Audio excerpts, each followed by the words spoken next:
ఏలూరు జిల్లా కైకలూరు మండలం కొల్లేటి కోట గ్రామంలో వేంచేసి ఉన్న శ్రీ పెద్దంటి అమ్మవారి జాతర ఉత్సవాలు 24/3/2024 తేదీ అనగా 14వ రోజు ఆదివారం ఉదయం 5 గంటల నుండి 6 గంటల వరకు శ్రీ జలదుర్గ పెద్దంటి అమ్మవార్లకు పంచఫల అభిషేకము, పంచ రసాభిషేకము, పంచామృతాభిషేకము, సుగంధ పరిమళ ద్రవ్యాభిషేకము, చందనాభిషేకము జరుగును.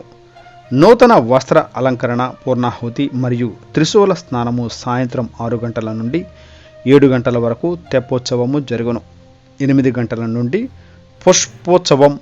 శైవగమ ప్రకారం పై కార్యక్రమములు యాజ్ఞికులు శైవగమ బ్రహ్మ ప్రతిష్టాచర్య సిహెచ్ రాము గురుకుల్ తెనాలి వారిచే నిర్వహించబడును.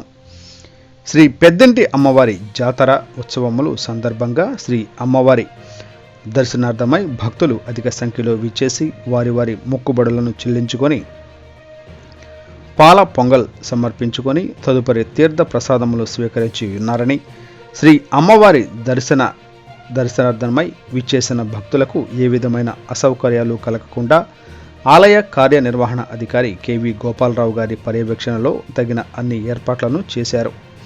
అమ్మవార్లకు వస్త్రాలంకరణ, పుష్పాలంకరణ, ఉచిత ప్రసాదం వితరణ చేసిన వారు కోళ్లపర్రు వాస్తవ్యులు కనుమూరి రంగరాజు, శ్రీమతి నాగపార్వతి. వారికి ఆలయ అర్చకులు ప్రత్యేక దర్శనం ఏర్పాటు కల్పించి శేషవస్త్రములతో సత్కరించి ఆశీర్వచనం తదుపరి తీర్థ ప్రసాదములు అందజేశారని, సాంస్కృతిక కార్యక్రమంలో భాగంగా రాత్రి 7 గంటల నుండి చక్రి ఆర్కెస్ట్రా విజయవాడ వారిచే భక్త రంజని నాటకం ప్రదర్శన జరపబడునని, శ్రీ అమ్మవారి జాతర ఉత్సవముల సందర్భంగా తెప్పోత్సవం జరపబడుచున్నదని, 50 మంది భక్తులు మరియు ప్రింట్ మీడియా వారు, ఎలక్ట్రికల్ మీడియా వారు తప్పక విచ్చేసి శ్రీ అమ్మవారిని దర్శించుకొని తదుపరి తీర్థ ప్రసాదములు స్వీకరించి శ్రీ అమ్మవారి కృపా కటాక్షములకు పాత్రుడు కాగలరని కోరుచున్నాము అని ఆలయ కార్యనిర్వహణ అధికారి కెవి గోపాలరావు తెలిపారు.